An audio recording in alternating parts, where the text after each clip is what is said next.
información ahí se hace 15 días.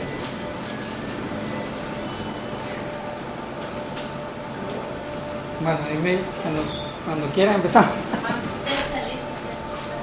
Vale, eso es por la novedad de que este sistema que se llama Aurora 3D Presentation, es que la Aurora 3D tiene varios módulos. Hay uno que es para diseñar objetos en 3D, otro que es para hacer títulos en 3D, y este otro que es el Presentation, que es para hacer presentaciones en 3D, y que siento yo que sí está mejor que el Prezi. Tiene más ventajas que el Prezi. La primera de ellas es eso, precisamente, de que permite poder presentar objetos en 3D y movilizarlos según uno vaya requiriendo para hacer la explicación. Y como ya en internet inclusive hay bastantes modelos que son hasta gratis, que se pueden descargar de modelos de anatomía. Ahora, en esta presentación particularmente ya no me alcanzó el tiempo para poder meter imágenes en 3D. Y el otro inconveniente que tiene este sistema es que son presentaciones bastante grandes. Por ejemplo, esta, que es relativamente sencilla, casi me ocupa 12 gigas de espacio. Sí, 12 gigas. Entonces sí ocupan bastante espacio. Ya si uno mete objetos 3D es mucho más grande. Se tienen que traer en una memoria USB grande porque si no, no le caben a uno. Pero ¿cómo se llama? Sí, creo yo que sí ofrece ventajas, ¿ve? ¿Dónde está aquí?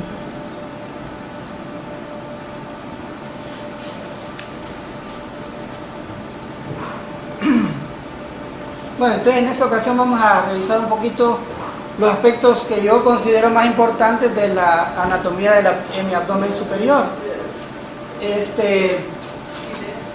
Para ir en una forma ordenada y para no, o sea, no se puede evitar aquí ser un poquito redundante en la información que les voy a dar, sobre todo porque me interesa particularmente hacer hincapié en ciertos aspectos que son los que van a tener que tener en mente a la hora de afrontar los pacientes quirúrgicos.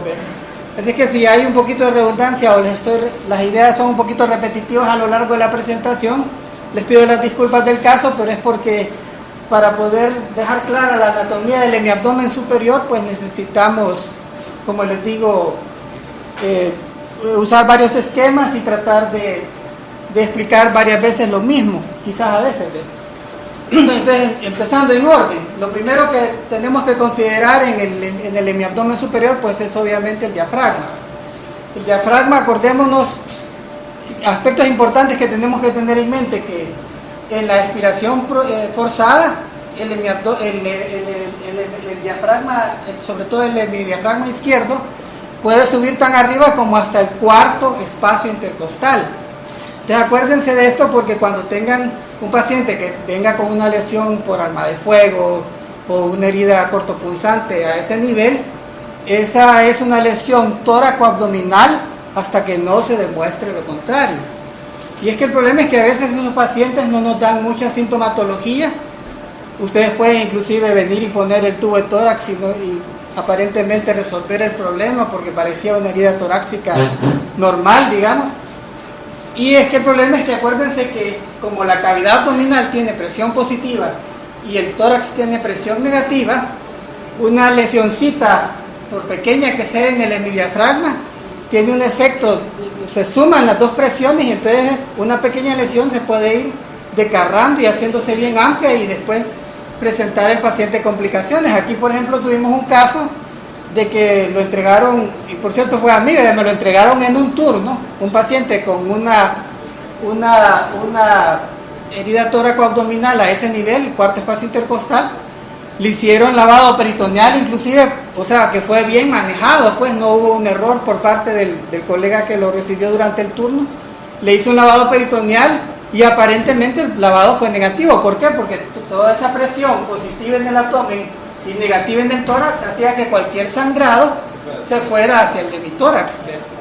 Entonces ese paciente, como que unas 2 horas después de haberlo yo recibido en el turno, hizo de repente un código y de manera bien inesperada. ¿Por qué? Porque al existir esa presión, las vísceras se metieron en el hemitórax y produjeron una tamponada cardíaca. Por suerte para el paciente, lo que hicimos ahí en el momento, como ya el paciente estaba chocado, inconsciente, hicimos toracotomía abierta izquierda, y ahí nos encontramos todas las vísceras en el tórax. Redujimos ahí todas las vísceras hacia la cavidad abdominal y hasta inclusive le pudimos dar masaje directo cardíaco y el paciente evolucionó bien, gracias a Dios. Pero para que les digo cómo puede sorprenderlo a uno una lesión tan pequeña en el diafragma, pues. Y por eso, de hecho, en realidad lo que está protocolizado, a menos que me desmientan los colegas, es en realidad mejor hacer una laparoscopía diagnóstica, porque esa todavía nos da mucha mayor certeza que eso del lavado peritoneal. De hecho, en muchos países, y eso fue una de las cosas que a mí me dio gracia y hasta cierto punto me dio vergüenza cuando estaba en México, es que allá mencionaban el lavado peritoneal como algo ya histórico, como algo que se hacía antes. Y, sin embargo, nosotros aquí todavía lo seguimos haciendo por necesidad. Pero sí, allá decían, había épocas antiguas donde se metía líquido en el abdomen del paciente y entonces se le sacaba para ver, pero de ni modo, pues. Pero aquí lo tenemos que utilizar porque a veces no tenemos otros recursos, pero si podemos, lo ideal es hacer una laparoscopía diagnóstica. Otra cosa importante del diafragma, acordémonos que los pilares del diafragma que conforman el orificio esofágico, el pilar derecho es el que nos da el soporte al ligamento de Treitz, como ya lo vamos a ver más adelante. No es el tronco celíaco. Yo no sé por qué a veces inclusive hay libros donde dicen que el ligamento de Treitz se sostiene en el tronco celíaco. Es ilógico, no puede ser. Con un brinco uno ya le podría desgarrar el tronco, ¿verdad? Entonces, acordémonos eso también, ¿verdad? Otra cosa importante, bueno, siempre tengan en mente eso que les digo, el diafragma puede ascender tan arriba como el cuarto espacio intercostal. O sea que una lesión a nivel del cuarto espacio intercostal es tóraco-abdominal hasta que no se demuestre lo contrario. Eso ténganlo siempre en mente. ¿Qué más del diafragma? No sé qué otra cosa podríamos mencionar ahí. Si hay alguna idea me la pueden decir también para que vayamos avanzando. Bueno, luego ya, después del diafragma, la siguiente estructura que creo que hay que considerar es el esófago abdominal. Acuérdense que casi una tercera parte de todo el esófago está a nivel abdominal, son 8 a 10 centímetros de esófago abdominal, ¿verdad? Eso permite que inclusive a ese nivel se puedan hacer un montón de procedimientos, ¿verdad? Desde las funduplicaturas, el engrapado de varices, sección y anastomosis a ese nivel. Se pueden hacer perfectamente porque hay suficiente esófago en el lado abdominal para poder hacer procedimientos. Entonces, lo único que sí tenemos que tener bien en mente ahí, y tal vez para que participemos, que sea un poquito más participativa la clase, es una estructura ahí importante que tenemos que tener cuidado de no lesionarla cuando hagamos algún procedimiento que involucre el esófago abdominal. ¿Quién me puede decir cuál es esa estructura? Bueno, pero vos porque a las vías del año pasado. De los R1, ¿quién me puede decir? Nadie, no puede ser. Que hay estructura ahí importante ahí que es bien fácil lesionarla a la hora de estar trabajando el esófago abdominal. No, pucha, ya para lesionar la aorta sí hay que tener ser bastante descuidado, ¿no? Los nervios vagos, ¿verdad? Y acuérdense que aunque los nervios vagos van izquierdo y derecho a ambos lados del esófago, también pueden tener una posición, el izquierdo puede ser anterior y el derecho puede ser posterior, ¿verdad? Acuérdense de eso. La mnemotecnia que se utiliza para acordarse es ISA-DEP, con P al final, ¿verdad? Izquierdo o anterior y derecho posterior. Es porque a nivel torácico el izquierdo viene anterior y a veces puede ser de que no agarre el lado izquierdo como normalmente se encuentra, sino que se venga anterior sobre el esófago abdominal también. Entonces, a la hora de disecar a ese nivel y buscar los vagos para no lesionarlo, hay que acordarse que el izquierdo puede estar anterior y el derecho posterior. Luego, acordémonos que en todo el tubo digestivo, desde el esófago hasta abajo, normalmente solo hay 2 capas musculares, excepto en el estómago. Que en el estómago tenemos ya 3 capas musculares, una longitudinal más superficial, una circular que está en medio y una más profunda que es oblicua, ¿verdad? que esa misma longitudinal y la circular son las que dan origen al cardias a este nivel, ¿verdad? De la unión del esófago con el estómago, que es una válvula, una semiválvula, o sea, no es una válvula completa, y que en parte el mecanismo valvular está dado por este pliegue que se forma acá entre el fondo y el esófago, que ese es el que forma a manera como de una lengüeta, que es la que ocluye como que si fuera una válvula de una sola válvula, a ese nivel en la unión del cardias. Eso en el ser humano es así, porque si no, cuando tratáramos de vomitar, el problema de que si esa válvula fuera completamente competente, que tuviera competencia en los 360 grados, pues provocaría que se nos estallara el estómago, porque no podría regresar el contenido gástrico a través del esófago. Entonces, por eso es que esa válvula no es una válvula tan competente, sino que solo permite cierta competencia, pero no en toda la circunferencia, pues. Y de hecho, por eso es que cuando hay problemas de reflujo gastroesofágico, la cirugía que normalmente hacemos es la cirugía de Nissen, pero hoy en día ya no se usa la Nissen completa, en donde se tiraba todo el fondo gástrico detrás del esófago y se venía a suturar por delante. ¿Por qué? ¿Por qué creen que ya no se debe utilizar la Nissen, la cirugía de Nissen original? A los R1, porque los R2 ya se saben todas estas respuestas. De hecho, ustedes también ya las habrían si hubieran visto esta clase en línea, porque ahí está también en línea. ¿Quién me puede decir por qué ya no se debe o no es recomendable usar la Nissen completa? Lo acabamos de decir. No tengan miedo de participar, porque nadie se los va a comer por la lesión de los vagos. ¿Perdón? Por la lesión de los vagos. No, porque ahí no se tocan los vagos, sino que solo se tira el fondo gástrico. A la hora de disecar toda esa zona, pues sí, usted puede lesionar el vago si no tiene cuidado. Pero de ahí solo se tira el fondo gástrico y se sutura, se hace como envolviendo todo el esófago ahí y se sutura por delante. Y a la más se fija a los pilares del diafragma, que están a ese nivel también, para darle más soporte. Cabal, si nosotros hacemos la Nissen original, se crea una válvula de 360 grados. O sea que adentro queda lo que se llama como un hocico de técnica, así se le llama, queda una válvula que fuera como que fuera una boquita por dentro. Y el problema de esa válvula es que es demasiado competente. Y entonces hay el riesgo de que si el paciente después quiere vomitar, al hacer la presión positiva para vomitar, puede romperse el estómago. De eso es por lo que mueren los caballos, ya sabían, ¿verdad? Los caballos sí tienen una válvula bien competente a este nivel, y por eso si ustedes hacen correr un caballo y después lo meten a un río, lo mojan y le da un reflejo vagal y quiere vomitar, lo pueden matar al caballo porque se le estalla. Para que vean que aquí hasta de veterinaria estamos aprendiendo. Entonces este ángulo de acá es el que da origen a esa válvula, que es la que da la competencia. Además, las fibras musculares longitudinales y las circulares, que son las que también a ese nivel dan cierto nivel de competencia en esa válvula. Luego acordémonos que el estómago tiene su fondo, su cuerpo, su antro, que el antro se divide en antro pilórico y conducto pilórico, ¿eh? Tiene una forma como de embudo con una base lateral y el vértice a nivel del duodeno. ¿Permiso, doctor? Adelante, doctorcita. ¿Estamos pendientes hoy? Sí, claro que sí. ¿Y el sábado está acá? Sí, claro que sí. Y ¿cómo se llama?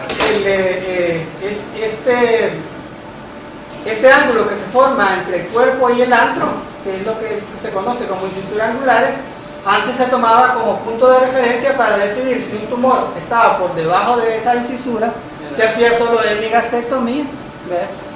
Pero ahora ya, y se lo voy anticipando de antemano, el procedimiento oncológico mínimo para cáncer gástrico, no importa dónde esté el tumor, siempre es gastrectomía subtotal. ¿Verdad? ¿Por qué creen que debe de ser ese el procedimiento oncológico mínimo? Para los R1, porque los R2 se supone que ya lo saben.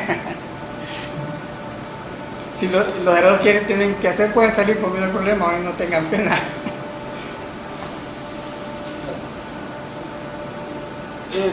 No sé sé si se los había mencionado en la clase anterior, yo creo que sí, pero por si no se los mencioné, los procedimientos oncológicos ahora buscan como objetivo quitar el órgano afectado más el primer relevo ganglionar.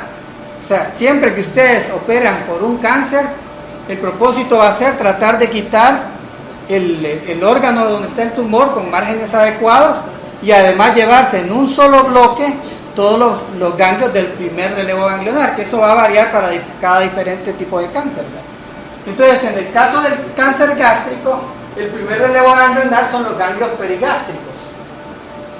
Para poderse llevar en bloque bien todos esos ganglios junto con la pieza que va a hacer la gastrectomía, se tiene que hacer por lo menos gastrectomía subtotal, porque si no, si nosotros solo hacemos hemigastrectomía, estaríamos después dejando todos los ganglios de la parte superior del estómago, que tendríamos que después irlos a quitar en forma separada.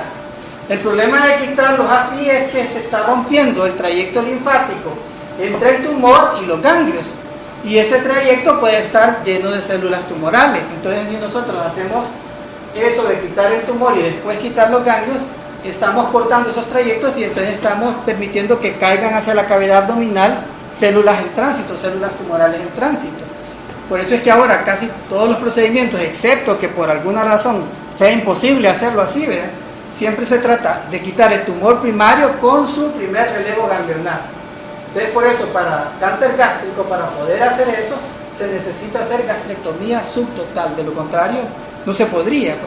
De hecho, cuando se hace subtotal, quedan los paracardiales izquierdos, ¿verdad?, que esos, de modo, hay que quitarlos por aparte. No usamos la gastrectomía total en nuestro medio porque el problema es que aquí no contamos con nutrición parenteral domiciliaria. Entonces, si nosotros le hacemos gastrectomía total a un paciente en nuestro medio, ya no se nos muere del cáncer, sino que se nos muere de la desnutrición que le va a dar, ¿verdad? Se ponen los pacientes como que son esqueletos.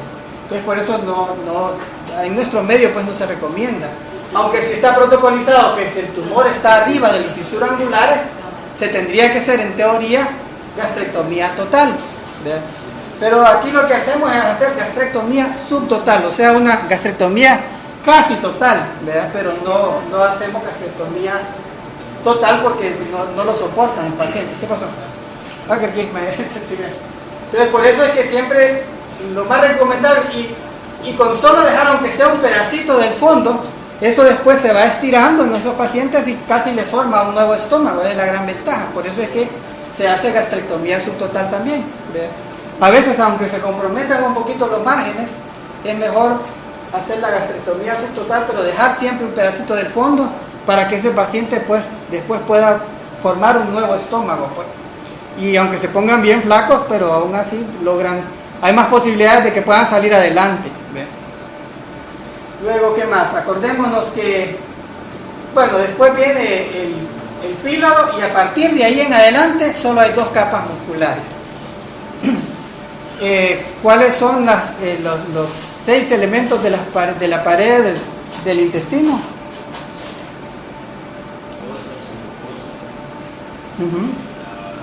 Las dos capas musculares, la subserosa y la serosa. Entonces, de ahí en adelante, acuérdense que solo hay dos capas musculares. Y acordémonos que el duodeno tiene sus 4 porciones: la primera de 5 centímetros, la segunda de 7, la tercera de 9 y la cuarta de 5 centímetros también. Pero acordémonos que el duodeno tiene una peculiaridad que lo hace diferente de otras vísceras, que es la única víscera que tiene una parte intraperitoneal y otra parte extraperitoneal. Lo que corresponde a la ámpula duodenal, que son los primeros 3 centímetros del duodeno, esos están intraperitoneales porque tiene revestimiento peritoneal anterior y también tiene posterior. Por eso esa parte es móvil. Inclusive ahí, por eso se pueden hacer una Billroth 1 o hacer procedimientos como la piloroplastía, etcétera, porque como es móvil permite poder hacer incisiones que después se puedan suturar. El problema es con lo siguiente: los otros 2 centímetros de esa primera porción, la segunda, tercera y cuarta porción, ahí sí ya tenemos problemas, porque cualquier orificio o incisión que hagamos nos puede dar problema de que no la logremos, no la podamos suturar después, porque o nos queda demasiado estrecha la luz o no nos va a llegar. Entonces el problema ya del duodeno a nivel de esa parte de la primera porción, el final de la primera porción y las otras porciones, es que es bastante rígida, el tejido ahí no permite. De hecho, si ustedes tienen una pérdida de sustancia en la pared duodenal, tienen que agarrar otra asa y aplicar ahí para poder suturarla, porque si ustedes tratan de hacer llegar eso, no pueden, eso es demasiado rígido. Entonces, ojo, porque eso varios se equivocan, ¿ve? El duodeno es una víscera retroperitoneal, sí o no, tienen que poner que no, ¿ve? Porque la primera porción, los primeros 3 centímetros de la primera porción, lo que corresponde a la ámpula duodenal es intraperitoneal. Ya todo lo demás es retroperitoneal. Y luego pues, acordémonos que todo esto, toda esta parte del duodeno junto con la cabeza del páncreas, eso se le conoce como bloque duodeno pancreático, porque en realidad prácticamente viene a ser una unidad funcional, no se puede separar uno del otro. Si se tiene que quitar la cabeza del páncreas, se tiene que ir el duodeno. Si se tiene que quitar duodeno, se tiene que ir la cabeza del páncreas. Ahí sí tiene que ser, van conjuntos siempre. Y esto que ustedes ven acá, que por cierto nadie me preguntó el año pasado sobre el doctor Chafoya, me preguntó sobre esto que se ve acá. ¿A qué creen que corresponde?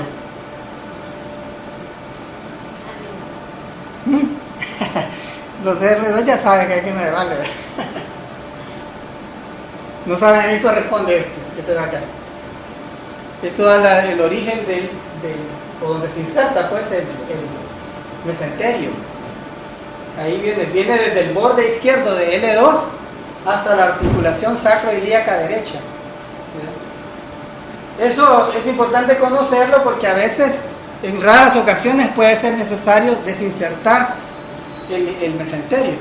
También el mesocolon a veces puede ser necesario desinsertarlo, aunque son procedimientos extremadamente raros en los que se usa eso. Y ¿qué más? Por último pues viene el ligamento de Treitz, que es el que sostiene ya el duodeno antes de que ya salga lo que es el yeyuno, y que ese, como les digo, se va a sujetar al pilar derecho del hiato esofágico del diafragma. Ese es el punto de soporte. El ligamento de Treitz, si se secciona, a veces se tiene que seccionar para poder trabajar con esa última porción del duodeno, porque al seccionarlo ya la última porción se vuelve un poco más móvil, y como lo que sigue ya es intestino móvil, que es yeyuno, permite que inclusive si tenemos un tumor acá, podemos jalar el yeyuno para irlo a anastomosar nuevamente. Entonces, aunque esta parte sea rígida, al liberar el ligamento de Treitz ya nos permite poder jalar el resto del intestino para compensar cualquier sutura o procedimiento que queramos hacer a este nivel. Entonces, eso es importante porque hay veces, por ejemplo, a mí me tocó operar un tumor, un divertículo que tenía tejido pancreático a ese nivel intestinal, ectópico pues, y que sangraba cada rato. Ese paciente tenía las grandes hematemesis, y que cabal solo liberamos ahí y ya quitamos el segmento de esa porción del duodeno y eso lo anastomosamos nuevamente con yeyuno. Entonces ahí sí, al cortar ese ligamento de Treitz, permite poder trabajar en esa porción, aunque sea una parte poco móvil también del duodeno.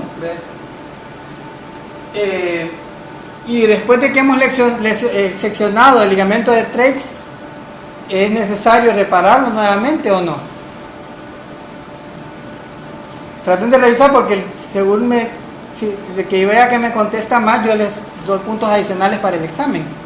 Entonces traten ustedes de revisar por su cuenta, o por lo menos pueden ver las clases que están en línea y ya tener una idea de lo que vamos a ver, pues, porque venir a agarrar todo de primera vez se les va a quedar muy poco, pues tienen que haberlo refrescado un poquito antes de ustedes. ¿Qué me dicen ustedes? Ya tendrían que saber, esos son conceptos básicos, ¿ves? Si nosotros cortamos el ligamento de Treitz, es necesario volver a repararlo nuevamente, puede dar algún problema por seccionarlo ahí.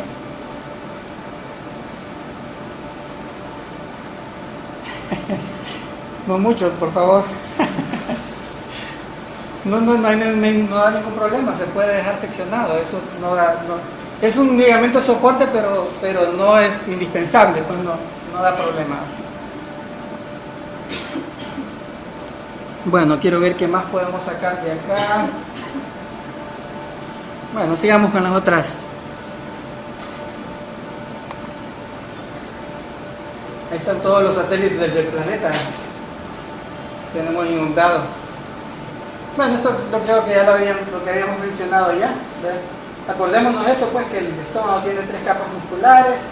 El duodeno solo a nivel de la ámpula es que es la parte móvil del duodeno. ¿Verdad? Por eso inclusive ahí sí podemos seccionarlo y hasta cerrarlo y no nos da problema. Pero ya las siguientes partes del duodeno sí hay que tener mucho cuidado, porque no son móviles, no tienen nada de movilidad.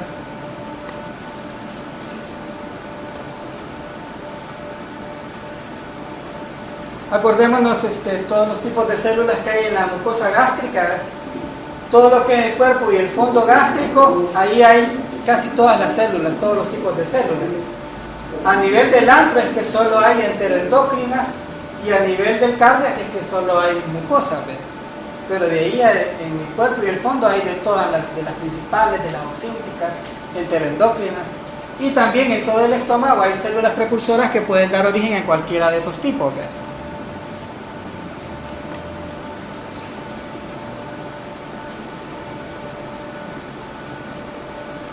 Cuando se quita el estómago, sobre todo si se ha quitado el antro, acuérdense que ese paciente puede quedar con problemas para absorción de vitamina B1 por la falta del factor intrínseco que se produce ahí. Y esto es lo que les mencionaba,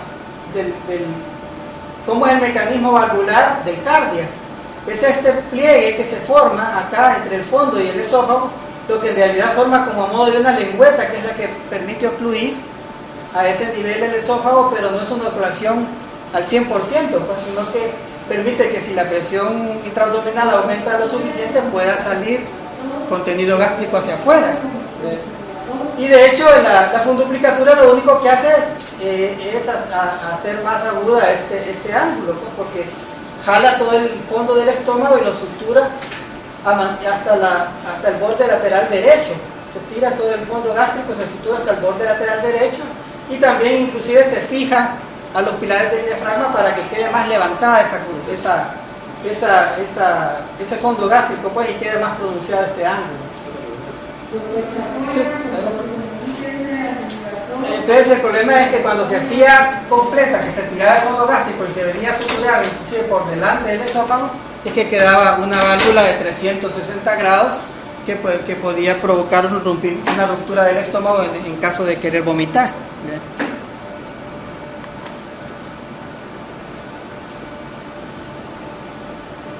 Ahí vamos en el universo, en el mapa del universo. Bueno, esto también ya lo mencionamos, las 3 capas del músculo del estómago.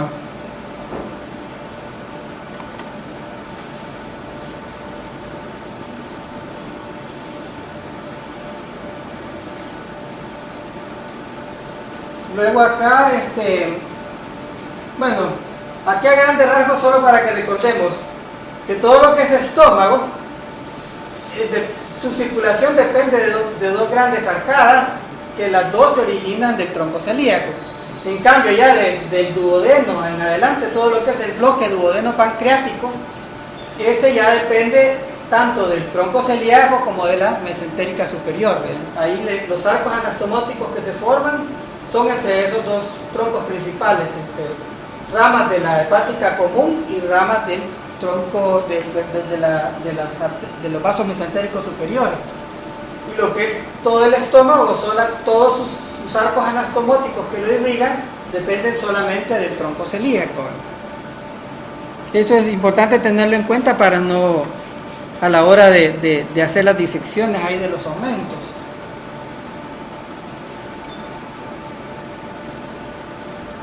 Luego recordemos, vean, esto creo que me lo pueden decir ya ustedes. ¿Cuáles son las porciones del colédoco?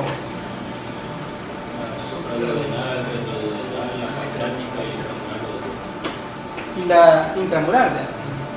Muy bien. Acuérdense, ustedes dos tienen un punto, pues, pero Acuérdenme, el día que les dé la nota ahí me dicen que tienen puntos extras.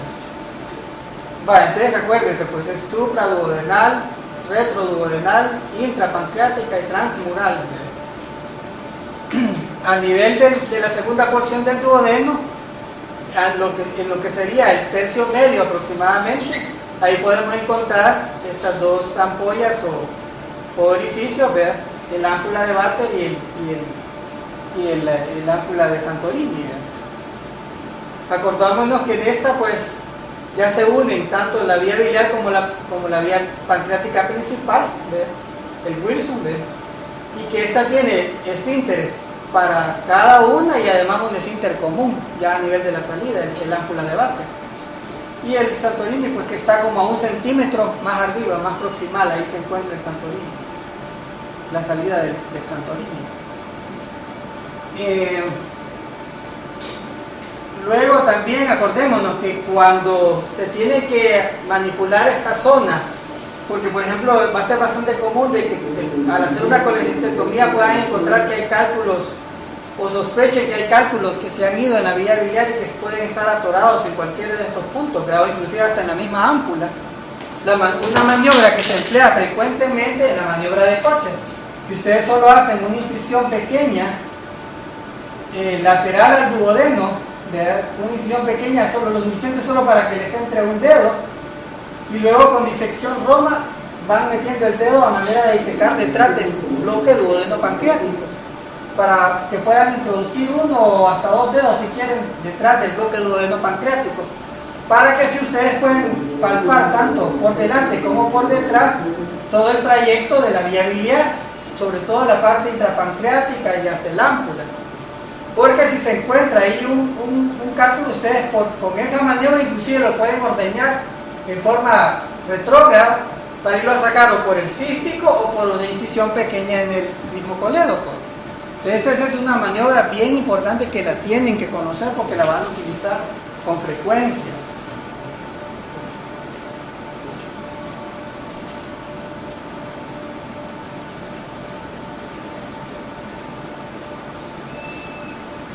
Esto es lo que habíamos mencionado. Acuérdense cómo el pilar derecho del diafragma en el hiato esofágico es el que da el soporte al ligamento del trex. No es el tronco celíaco como ponen a veces, no es porque aparece a veces eso. No puede ser que se soporte en una estructura vascular algo. Si tienen sueñito pueden ponerse de pie. Acuérdense. Bueno, aquí nuevamente tenemos esto. Yo creo que hay hay un esquema un poquito mejor aquí más adelante. Bueno, aquí otra cosa bien importante que hay que tener en mente. Acuérdense que los vasos mesentéricos superiores surgen entre el páncreas y el duodeno. Pasan anterior a la cuarta porción de la segunda porción del duodeno. Inclusive acá creo que se ven mejor.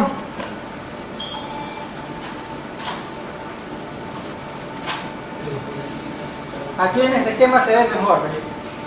Casi que donde está la unión de la segunda con la cuarta porción, de la tercera con la cuarta porción, ¿ves?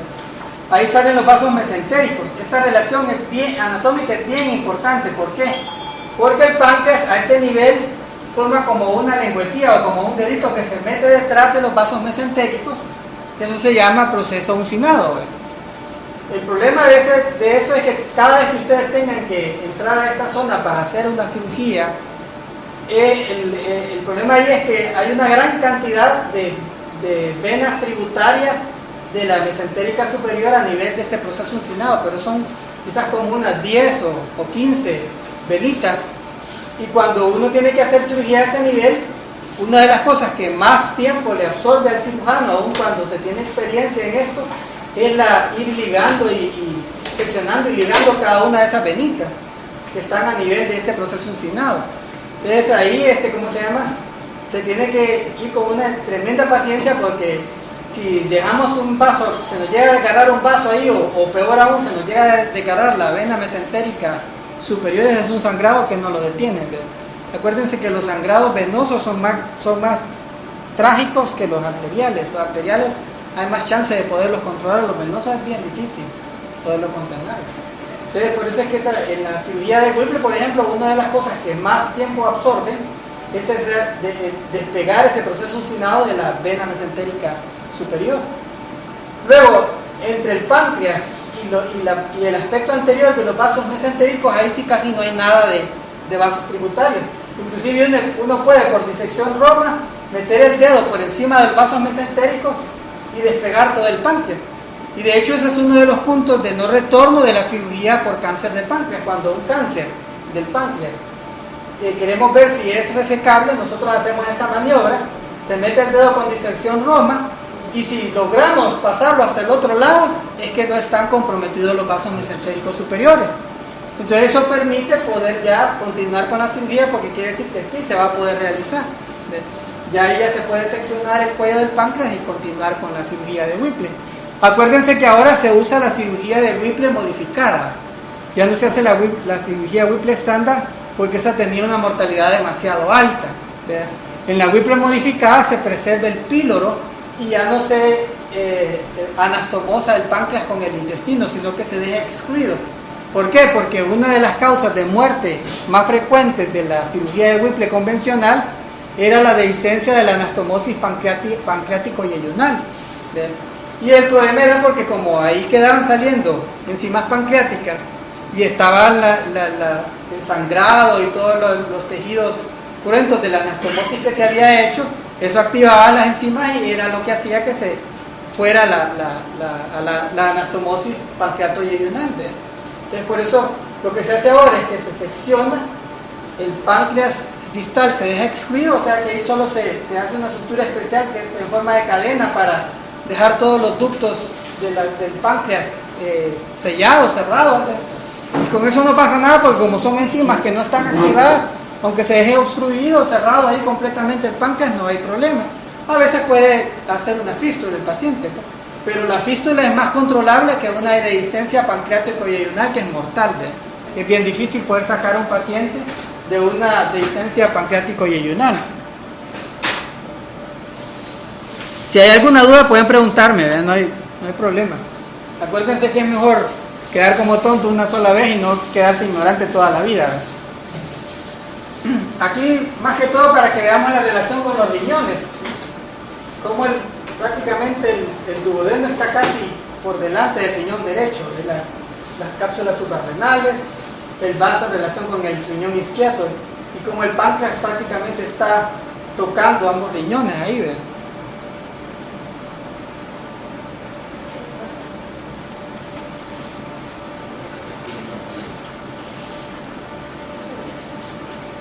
Y aquí lo que les decía de la ámpula de Barter. Esta anatomía es importante conocerla, porque en el ámpula, cuando hay pacientes que han estado pasando en forma repetitiva cálculos, toda esta zona se puede terminar fibrosando y se puede producir una estenosis bien severa del ámpula. Entonces esos pacientes a veces hay que ir a abrir el duodeno y hacer una plastía del ámpula, ¿verdad? Una ampuloplastía o inclusive hasta una ampulectomía. Pero la ampuloplastía, que también se conoce como ampulotomía, es solo que hacen un corte en el ámpula para que quede abierta, para franquear esa estenosis que se forma por fibrosis a ese nivel, cuando son pacientes que han estado pasando bastantes cálculos, ¿verdad? Y que eso puede dar problemas, ¿verdad? Entonces acuérdense que a este nivel hay esfínter para el colédoco, esfínter para el conducto pancreático y otro esfínter común para ambos, ya a nivel de la salida. Y en esta ámpula se pueden hacer lo que son las ampuloplastías.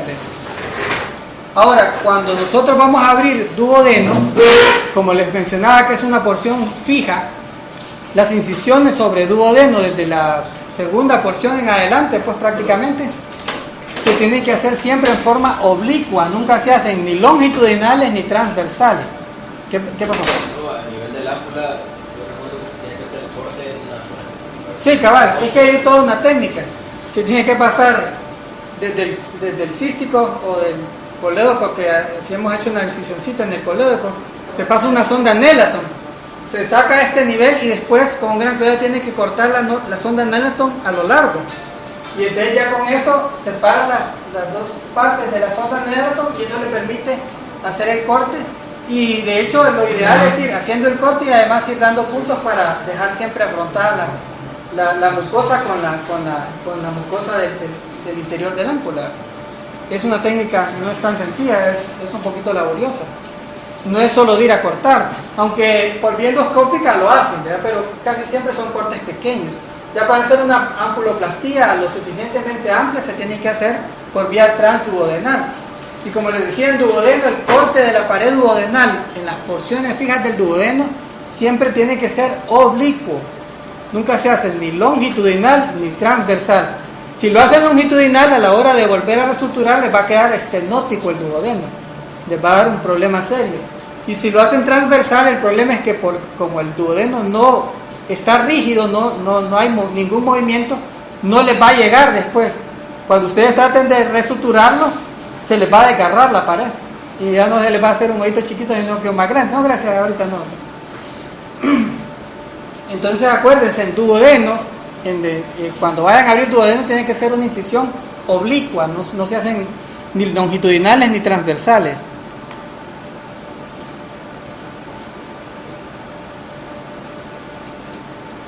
Bueno, y esto que ya mejor me lo dicen ustedes. ¿Quién quiere decir la circulación, los arcos anastomóticos de la circulación gástrica, cómo se originan y todo?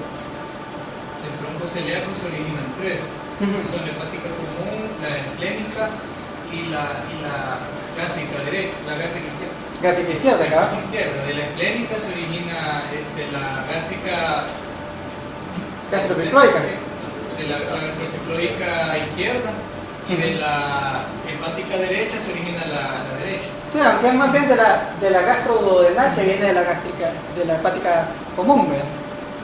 Y más adelante da la gástrica derecha, ¿verdad? Cuando ya da la gástrica derecha, a partir de ella se llama hepática propia, ya no es hepática común. Se llama hepática común porque da todo ese montón de ramas, que también da ramas duodenales del bloque duodeno pancreático, ¿verdad? Y ya de ahí, cuando ya da la gástrica derecha, ya es hepática propia, se llama ahí, ¿verdad? Ya después se divide en hepática izquierda y derecha. Acuérdense que de la derecha es que sale la arteria cística normalmente, pero puede salir de la izquierda o inclusive venir de ambas, ¿verdad? O de la hepática propia también puede salir, ¿verdad? Entonces acuérdense que los arcos anastomóticos que irrigan todo el estómago, todos dependen del tronco celíaco. No así ya con el bloque duodeno pancreático, que ya participa el tronco celíaco y las arterias mesentéricas superiores, ¿verdad? O sea que si ustedes de repente ven un sangrado que no pueden controlar ahí, tienen que ir a buscar al tronco celíaco y tienen que ir a buscar a los vasos mesentéricos.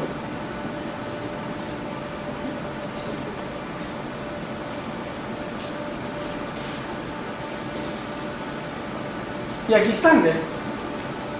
De la gastroduodenal, pues ya las arcadas que se van a anastomosar con las arcadas generadas por los vasos mesentéricos superiores. También hay una rama pilórica, ¿verdad? Y también, ¿cómo se llama? Y otra rama para las últimas porciones del duodeno, ¿verdad?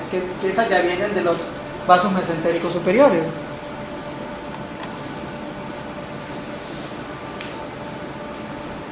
¿Qué horas tenemos ya? Bueno, esta es otra cosa bien importante que ojalá me la logren comprender. Si no entienden, por favor, pregunten. Lo que es la transcavidad de los epiplones. Tal vez algunos de ustedes ya lo tengan claro, pero no está de más hacer hincapié en esto. Acuérdense que todo lo que se ve aquí en rojo, ese es el peritoneo parietal, ¿verdad? Aquí, por eso, todas las vísceras que están por detrás de ese son retroperitoneales, el páncreas, el duodeno, pues a ese nivel también todas son vísceras retroperitoneales. Entonces, pero a nivel del hígado, en lo que son los ligamentos coronarios del hígado, ahí se refleja el peritoneo parietal y tapiza todo el hígado, tanto por delante como por detrás.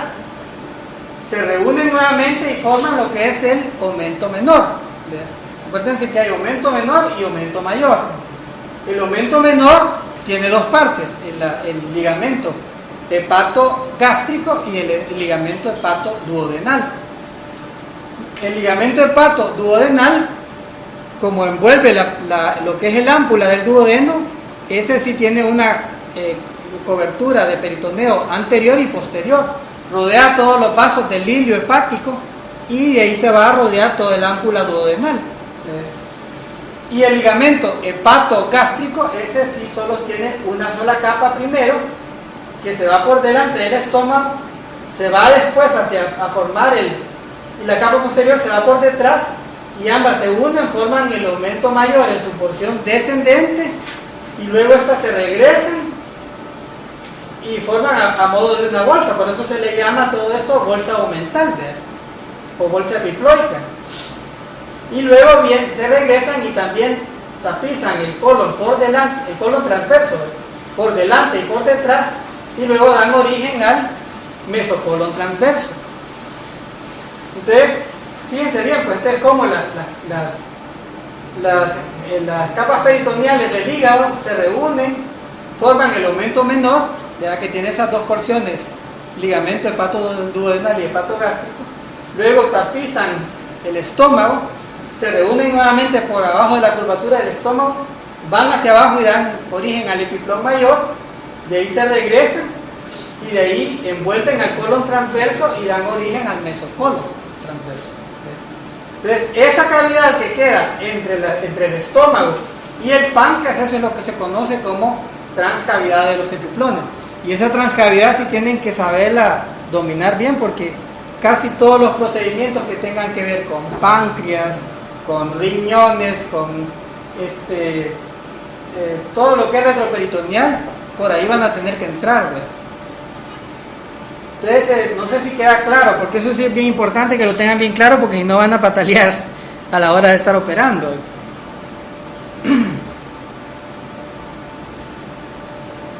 Y aquí está nuevamente, las capas que revisten el hígado se reúnen nuevamente y forman el aumento menor, que es todo esto de acá. De hecho, cuando se hace una cirugía por cáncer gástrico, nosotros tratamos de llevarnos todo ese aumento menor lo más posible. Y inclusive los vasos gástricos, tanto la gástrica izquierda como la derecha, se tratan de ligar lo más cerca de su origen para poderse llevar todo ese tejido linfoganglionar en bloque con el estómago, que se va a quitar por el cáncer. Pero como se llama, lo importante es que aquí este aumento menor tiene una porción que se llama ligamento hepatogástrico y ligamento hepatoduodenal. Esta parte del ligamento hepatoduodenal, que es la que envuelve el ámpula duodenal y que tiene tanto hoja anterior como posterior, es la que conforma lo que se llama el hiato de Winslow. Y ese también tiene una importancia tremenda, porque cuando ustedes tengan una lesión hepática por un arma de fuego, por herida cortocontundente, etc., y que quieran ver qué van a hacer para poder reparar ese hígado, o si van a tener que resecar un segmento o lo que sea, ustedes pueden meter su dedo ahí y presionar todo el pedículo hepático, y ahí pueden detener el sangrado hasta por 30 minutos, y además le ponen bolsas de suero congelado al hígado para producir hipotermia en el hígado, y eso les va a permitir detener el sangrado, que es un sangrado bien profuso, y poder intentar ver qué es lo que van a hacer con ese hígado todo destrozado que les puede haber llegado.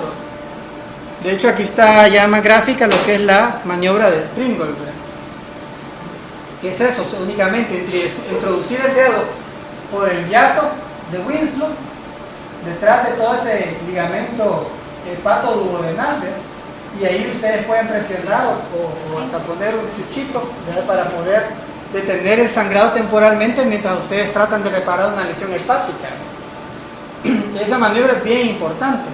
Inclusive a través de ese hiato ustedes pueden, como la elasticidad de los tejidos lo permite, pueden tratar de tocar toda la transcavidad, tocar el páncreas, etcétera, a ver si hay por ejemplo un tumor del estómago que esté adherido al páncreas. Por ahí pueden tratar de ver si hay compromiso, por ejemplo, pero la mayor utilidad es para poder hacer esta maniobra del Pringle.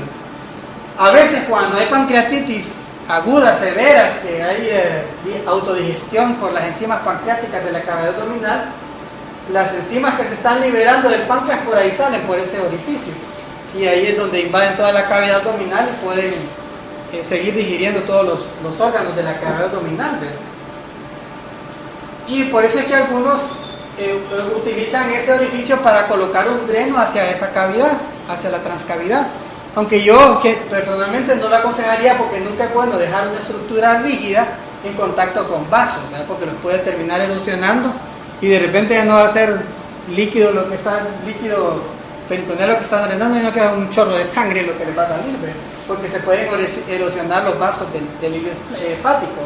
Entonces por eso no es muy recomendable colocar un dreno a través de ese hiato, pero sí sirve para hacer esas maniobras que les digo.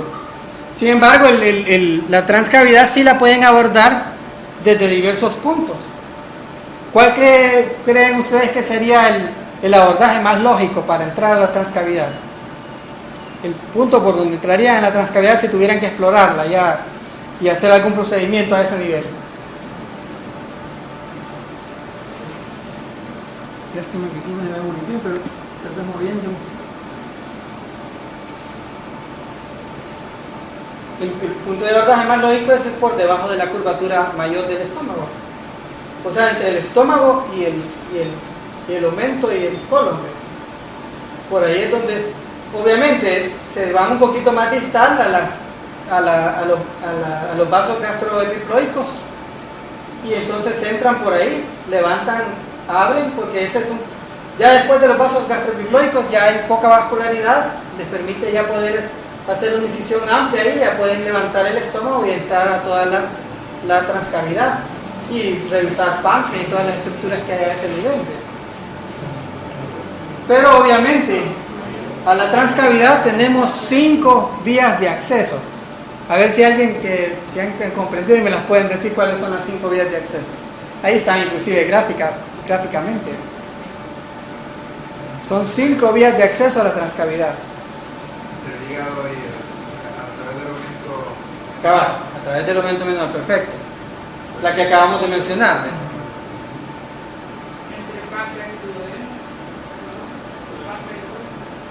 Entre el páncreas y el duodeno no se puede meter nadie de otro sitio. Sí, es a través del mesocolon. El único problema de este abordaje es que pueden comprometer la circulación del colon, porque ahí tendrían que seccionar vasos del mesocolon para poder entrar, para poder hacer una incisión lo suficientemente amplia. Lo único que como ahí están las arterias marginales, de los vasos marginales del colon, a veces se permite, pero es bien raro que se tenga que abordar por ahí. El punto más avascular donde pueden entrar es acá. También pueden levantar todo el aumento para arriba y meterse entre el aumento y el colon.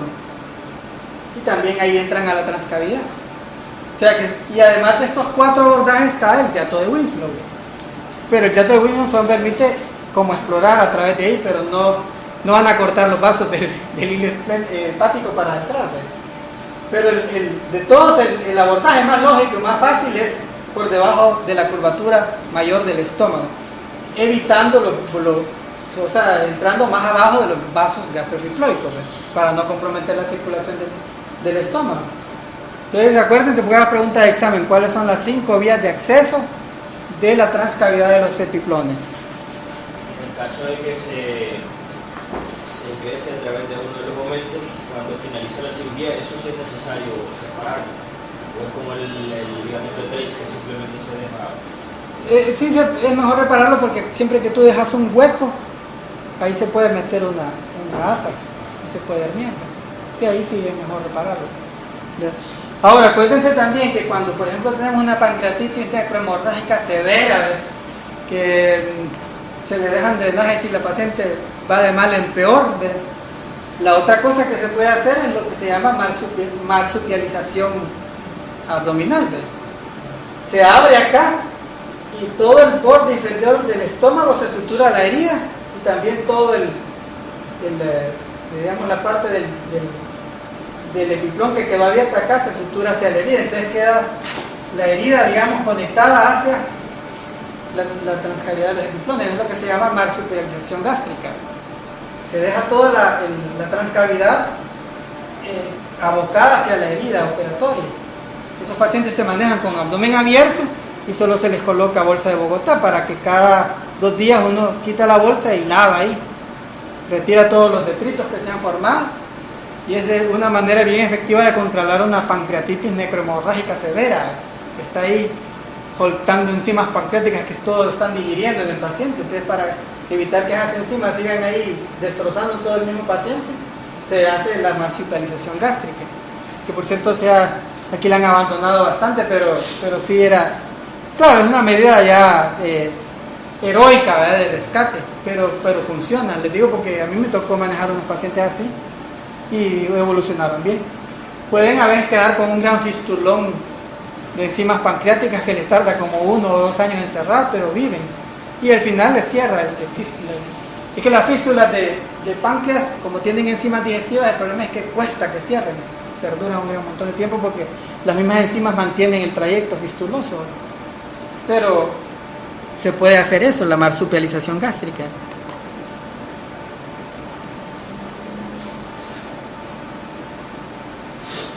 Bueno, ya por último, también lo de rigor, la segmentación hepática.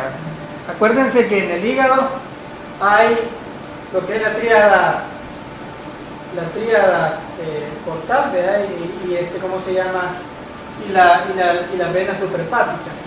En la tríada portal está la vena porta, que drena del vaso del páncreas de los intestinos y que es el 75% del aporte sanguíneo del hígado. De hecho, ustedes pueden dejar sin circulación arterial el hígado y viven, porque el 75% de la circulación es del sistema portal. Solo un 25% es de la arteria hepática. O sea que si ustedes en un momento dado tienen que ligar la arteria hepática, lo pueden hacer porque todavía queda viable el hígado.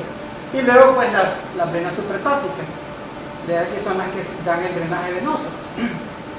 El hígado tiene doble aporte sanguíneo. Y además de las venas suprahepáticas, pues todo el sistema de drenaje biliar, que también... El problema es que cuando nosotros tengamos que hacer una resección parcial del hígado, tenemos que hacerlo de tal manera que todas esas 4 unidades funcionales queden, ¿verdad? Porque no se puede dejar un segmento de hígado sin que tenga drenaje biliar o sin que tenga el aporte sanguíneo adecuado, etc. Entonces, por eso es que se creó lo que es la segmentación hepática. Entonces, acuérdense que primero van siempre en el sentido de las agujas del reloj, segmento 2, 3 y 4, que el segmento 4 es uno solo, ¿no?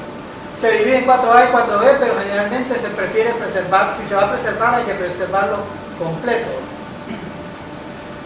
Acordémonos que aquí los puntos de referencia anatómicos claves son la entrada de la vena porta, que la vena porta hace como un corte sagital de lo que son los segmentos anteriores de los posteriores, la forma en donde entra, nos corta, digamos así, sagitalmente el hígado, ¿sí? Y además, a donde se bifurca, también nos hace un corte a nivel transversal, y ahí nos separa los segmentos. Entonces aquí estamos el 5, el 6, el 7 y el 8. Fíjense que el 5 y el 8 son anteriores. El 8 prácticamente es el domo, la parte más pronunciada del hígado, ese es el 8. Y ya los segmentos posteriores, 6 y 7. El 7 es el más superior de los posteriores. El 2 es un segmento posterior. Es esta parte posterior. Y el segmento 1, ese es el único que es un segmento y es un lóbulo independiente a la vez. Se le llama lóbulo caudado porque viene siendo como que fuera una colita.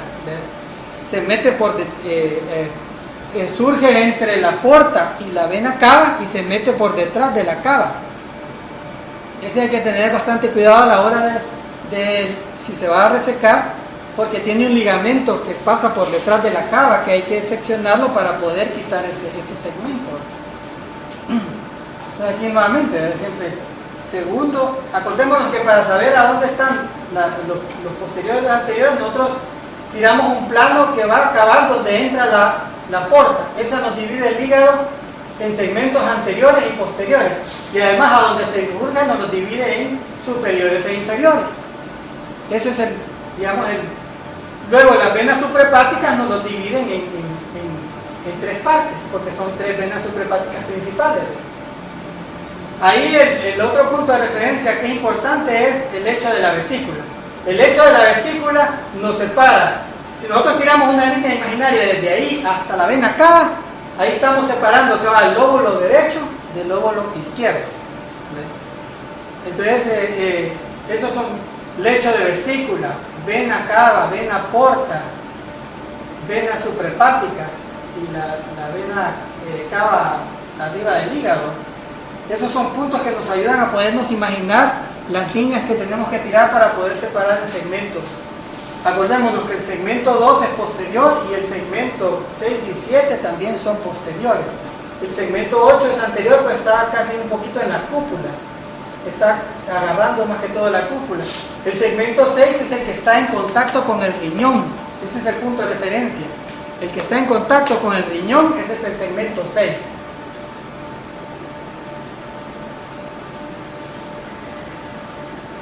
Y luego pues el segmento 1, que es el, como les digo, es como que fuera una colita. Ese tiene su propia irrigación y todo su sistema de drenaje y todo independiente. El único problema es que aquí a este nivel hay un como ligamento que se tiene que seccionar para poder despegarlo de la cava, y eso sí hay que tener un gran cuidado porque la cava es cosa seria, no cualquiera puede manipular ahí con tranquilidad. Entonces, si yo les pregunto ¿qué punto de referencia anatómico nos separa los segmentos superiores de los inferiores en el hígado? ¿Perdón? No, los segmentos superiores de los inferiores. La bifurcación de la porta. ¿Y qué nos separa los segmentos anteriores de los posteriores? No, la cava está hasta atrás del hígado, ¿cómo va a separar? La cava lo único que separa del hígado es el segmento 1. La misma porta, donde bifurca la porta, nos da un plano sagital y también nos da un plano transversal. Ese es, digamos, los ejes principales para poder dividir el hígado. Entonces acordémonos que el segmento 2, el 6 y el 7 son posteriores, ellos siempre están posteriores. El 8 es el que está en la pura jiba del hígado. Por supuesto que para poder empezar a reconocer toda esta estructura, lo primero que siempre tienen que hacer es ir a cortar todos los ligamentos coronarios del hígado, porque mientras ustedes no lo liberen el hígado, no van a poder manipularlo para poder encontrar todos esos puntos de referencia. Entonces lo primero cuando uno tiene que meterse a quitar un segmento de hígado es liberar los ligamentos coronarios, y ya una vez ya liberó el hígado, empezar a buscar esos puntos de referencia anatómica. Acuérdense que como en cáncer hepático o metástasis hepáticas, el procedimiento oncológico mínimo es lobectomía, ahí no se pueden hacer segmentectomía.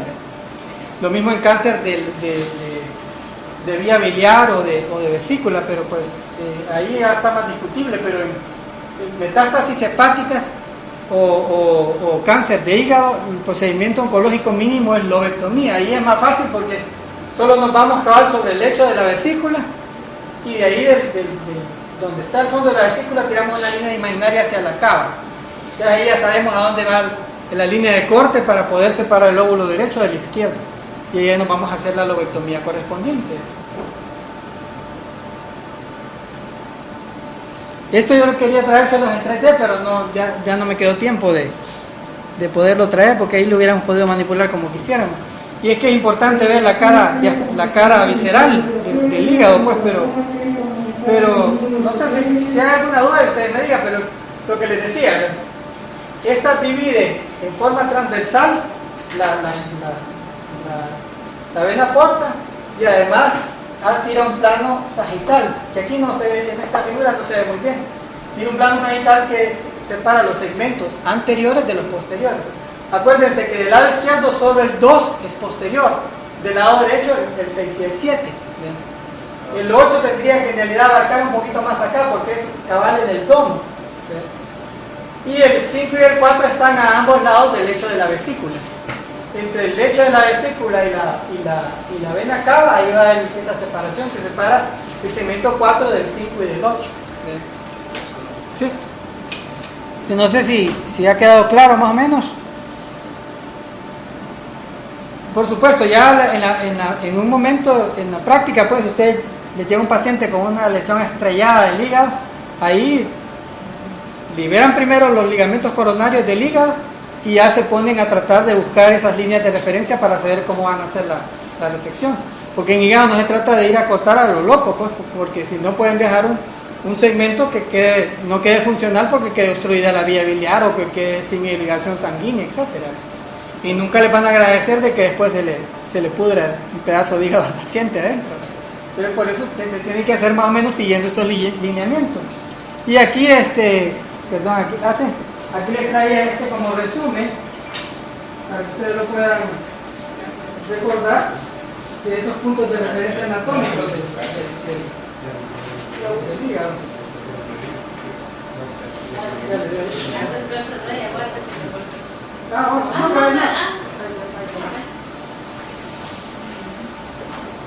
Entonces, cabal, el segmento 1 ahí dice que está entre la cava y la porta, pero es porque en realidad es una como colita del hígado que sale hacia la porta y casi que rodea la porta, como la vieron ustedes.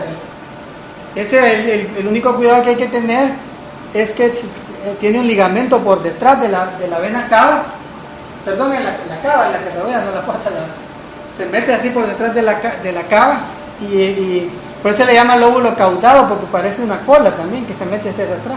Ese lóbulo es totalmente independiente de los otros dos. O sea que en realidad el hígado funcionalmente tiene 3 lóbulos, no 2.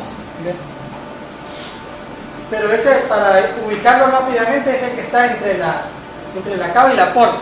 Por eso les digo que lástima aquí hubiera gustado traer el modelo 3D, porque para poder verlo girando ahí a la parte, la cara visceral del hígado. Después el segmento 2 es el más superior, pero a la vez es el posterior del lado izquierdo. Es el único segmento posterior. De ahí sigue el 3, el 4.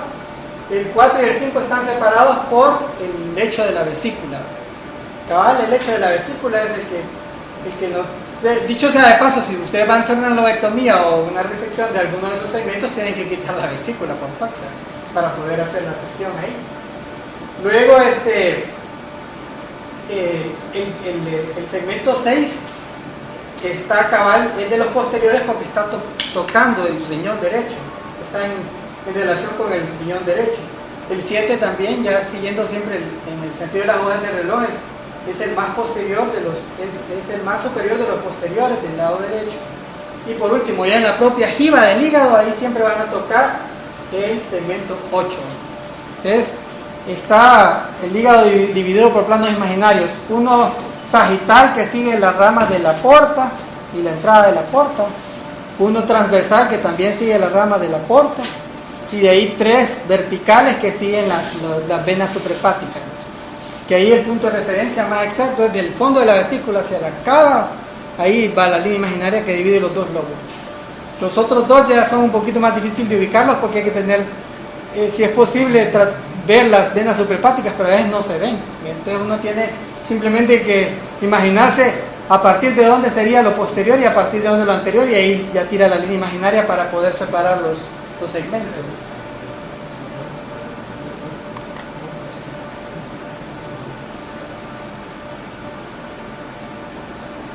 Y acuérdense que los placeres temporales que sacrifiquen en su juventud les van a dar placeres permanentes en la vida adulta. Porque a veces uno como que le olvida eso. A mí me tocó una vez sacrificar en la cita con una enfermera bien bonita por entrar a ayudarle a un maestro. Así que ustedes también háganlo, porque esos son placeres temporales. En cambio los conocimientos que adquieren les van a dar placeres permanentes ya en la vida adulta. Aquí esa es la dicotomía. ¿Disfruto mi juventud o no la disfruto? Ustedes, ni modo, si sacrifican un poco su juventud, la ventaja es que en la vida adulta ya van a tener una vida más placentera de forma permanente. Ahorita los placeres solo son temporales, ¿verdad? Solo se disfrutan un ratito, no queda nada para después, más que el recuerdo también, ¿verdad? Pero lo que se cultiva ahorita ya después les va a dar placeres permanentes en su vida adulta. Bueno, no sé si hay alguna duda. Si nos pasamos de la hora porque empezamos después, ¿verdad? Bueno, no, todavía estamos a tiempo. Doctor, ¿verdad? Entonces siempre va a ser a las 12. A las 12 es que me han puesto a mí, ¿no? Antes me habían puesto a la 1, pero ahora me han puesto a las 12. Ajá, y por eso fue que fue la confusión, doctor, porque no sabíamos la verdad que iba a ser a las 12. Nos dieron Pues un sí. documento que decía 1 PM. Sí. Ah, pues a mí el doctor Tobías me dijo que a la 1, a las 12, perdón. No, pero entonces sí a las 12. Bueno, ahí vean si quieren, pero es que el problema es que si es a la 1, empezamos a la 1, porque a las 2 creo que viene otra actividad. No depende. Pues sí. No, a las 12 está bien. Por mí pueden traer comida cuando pueden estar comiendo mientras yo doy la charla, no hay problema. Inclusive eso les ayuda a reanimarse un poquito.